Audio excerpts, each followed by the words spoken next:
첼시와의 리그 30라운드 경기를 앞두고 전격적으로 발표된 레비의 구단 공식 성명서가 팬들의 심기를 불편하게 하고 있습니다.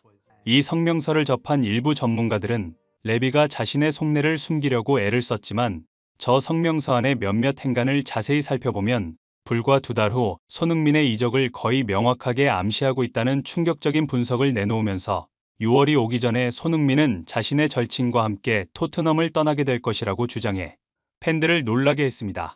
도대체 레비가 성명서에서 무슨 말을 했길래 몇몇 전문가들의 저런 충격적인 주장을 하는지 더 스포츠가 자세히 알아보겠습니다.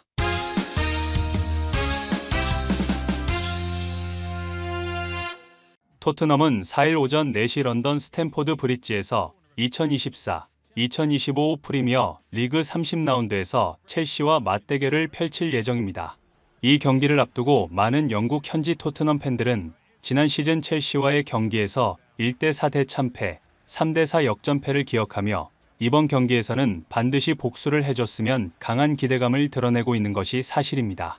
현재 토트넘은 리그 14위를 기록하며 토트넘 창단 역사상 가장 낮은 순위를 기록하는 역대 최고의 부진을 보이고 있지만 이 상황을 만든 포스테코글루를 경질하지 않고 있어 팬들의 분노는 하늘을 찌를 듯하고 있는데요.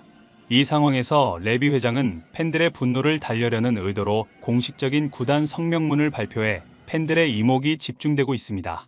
이 구단 성명서에서 레비는 토트넘은 현재 EPL에서 14위에 올라 있으며 힘든 시간을 보내고 있다고 운을 떼면서 토트넘이 세계에서 9번째로 부유한 구단이라는 이유만으로 일부에서는 더 많은 투자를 해야 한다고 말한다고 밝히며 하지만 토트넘의 재무 상태를 자세히 들여다본다면 지출은 장기적으로 지속 가능해야 하며 운영 수익 범위 안에서 이루어져야 한다는 점을 알 수 있다. 우리의 지속적인 수익 창출 능력이 지속적인 지출 능력을 의미한다는 것은 자명한 이치라고 말했습니다. 그는 마지막으로 우리는 가지고 있지 않은 돈을 쓸 수 없으며 클럽의 재정 안정성을 절대 타협하지 않을 것이다 라고 말하며 올해 축구 관련 수익이 줄어든 가운데 비축구 부문의 이익이 이를 상당 부분 보완해 주었다. 우리는 이러한 재정 안정성을 바탕으로 계속해서 클럽의 성공을 위해 최선을 다할 것이라고 마무리를 했습니다. 이 성명서를 접한 일부 전문가들은 성명서를 통해 드러난 레비의 저런 태도 때문에 손흥민이 토트넘과 재계약을 하지 않고 있는 것이며 토트넘의 주축 선수인 로메로도 재계약을 하지 않는 것이라고 말했습니다. 이들은 토트넘의 실소유주는 사모펀드인 애닉그룹으로 이들은 투자한 고객들에게 매년 5%에서 10% 사이의 이익을 반드시 돌려줘야 한다고 말하면서 클럽이 100년 동안 우승을 하지 못해도 비축구적인 분야에서 수익을 계속해서 창출한다면 애닉그룹은 눈 하나 깜짝하지 않을 것이라고 설명했습니다. 영국 공영방송 BBC는 1일 토트넘의 레비 회장의 구단 공식 성명서에 대해 다니엘 레비 회장은 철저한 시장주의에 기반한 상업주의자다. 선수 이적료를 한 푼이라도 더 받으려는 의지나 욕심은 이미 그를 비열한 협상가, 말로 흔드는 사기꾼이라는 상대팀 팬들의 비판을 마주하고 있으며 토트넘 핵심 선수들과 재계약을 위해 더 많은 연봉을 지급하길 꺼려한다고 말했습니다.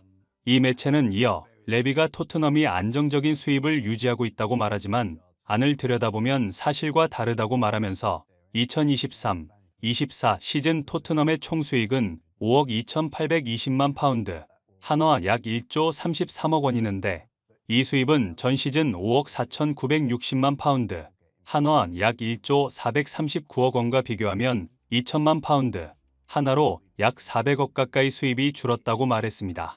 이 매체는 토트넘이 챔피언스 리그에 출전하지 못하면서 홈 경기 영업일이 줄었고 대회에서 배당금을 받지 못해 더욱 이익이 줄었다. 레비는 구단 성명서를 통해 지출을 줄일 것이라고 공식적으로 선언한 것이라고 분석했습니다. 영국 현지 축구계는 레비의 성명서 때문에 토트넘이 이번 시즌을 마지막으로 대대적인 선수단 정리가 있을 것이라 전망하고 있습니다. 영국 매체 팀토크는 토트넘은 히샤를리송 매각을 절대적으로 고려 중이다. 3천만 파운드, 한화 약 569억 원을 예상한다. 만약 사우디아라비아 등 중동팀이 제안하면 4,500만 파운드, 한화 약 854억 원으로 몸값이 올라갈 것으로 보인다라며 레비가 선수를 원하는 팀의 수준이나 리그에 따라 다르게 짜놓았음을 강조했습니다. 이 매체는 이어 티모 베르너는 원소속팀 라이프치히로 돌려보내고 마티스 텔 역시 일단 국제축구 연맹 클럽 월드컵에 나서는 바이에른 뮌헨으로 돌아갈 것으로 보인다. 수비수는 최대한 유지한다는 방침이지만 크리스티안 로메로의 거취가 최대 변수다라고 말했습니다. 로메로는 과거 안토니오 콘테 감독 시절 이미 토트넘을 떠날 생각을 했었지만 그 당시 손흥민이 적극적으로 로메로를 뜯어말려 토트넘에 잔류하게 되었고 그 뒤로 포스테코글루가 오면서 시즌 초반에는 상승세를 타다가 딱 반 시즌 만에 토트넘이 14위까지 추락하자 토트넘과 재계약을 하지 않으며 경쟁팀들은 좋은 선수들을 영입하며 앞서 나가는데 토트넘은 제자리 걸음이 아니라 뒤로 후퇴하고 있다. 구단 경영진은 이 상황을 알아야 한다라고 작심 발언을 자신의 개인 SNS를 통해 밝혀 로메로와 구단 간의 갈등이 심화되는 상황인데요. 이런 분위기를 감지하고 스페인 매체 아스는 레알 마드리드와 바르셀로나가 로메로의 이적을 타진하고 있다고 말하면서 레비는 로메로의 이적료로 한화 1,500억을 책정하며 배짱을 부리고 있지만 계약 기간이 1년밖에 남지 않은 로메로를 이번 여름에 팔지 못하면 다음 시즌이 끝나고 FA로 풀리면서 이적료를 10원 한 장 받을 수가 없게 된다. 케인의 뮌헨 이적 당시에도 케인을 절대 놔주지 않겠다고 공언하며 언론 플레이를 했지만 케인이 끝까지 재계약을 안 하자 결국 뮌헨으로 이적시킬 수밖에 없었던 전례를 살펴본다면 로메로가 FA로 떠나는 것을 불사할 경우 레비는 이번 여름에 로메로를 반드시 팔아야 하는 외통수에 걸리게 되는 것이라고 말했습니다. 영국 매체 디 애슬레틱은 로메로의 이런 상황과 더불어 손흥민의 상황을 언급하면서 손흥민이 이번 시즌 부진하다고 말하지만 만약 손흥민이 1년 남은 계약 기간 동안 재계약을 하지 않고 지금처럼 버틴다면 이번 여름이 손흥민의 이적료를 챙길 마지막 기회라고 언급하면서 레비는 절대 손흥민의 연봉을 올려줄 생각이 없고 손흥민은 우승컵에 관심이 없는 토트넘에 남을 생각이 없다.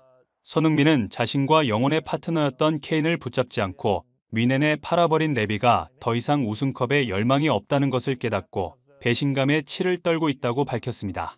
이 매체는 케인을 팔기 전까지 손흥민은 토트넘과 재계약을 당연히 할 것처럼 행동했지만 케인을 팔면서 손흥민의 태도가 냉혹할 정도로 차갑게 변했다고 말하면서 절친이자 토트넘의 핵심 선수인 로메로가 재계약을 하지 않고 있어도 손흥민은 예전과는 달리 로메로를 설득하거나 하지 않고 있다. 이미 토트넘 내부의 핵심 선수들은 레비가 우승컵에 전혀 관심이 없다는 것을 케인을 뮌헨에 팔아버릴 때 깨달았고 엄청난 배신감을 느끼고 있다고 언급하면서 손흥민과 로메로는 재계약을 하지 않으면서 토트넘을 떠나려 하고 있다. 이 두 선수가 없다면 토트넘은 앞으로 최소 10년 넘게 10위권 밖을 전전하게 될 것이라고 말해 많은 팬들의 고개를 끄덕이게 했습니다. 구독, 좋아요, 좋은 댓글은 불타는 제작 열정을 더욱 불타오르게 합니다. 이상 더 스포츠였습니다.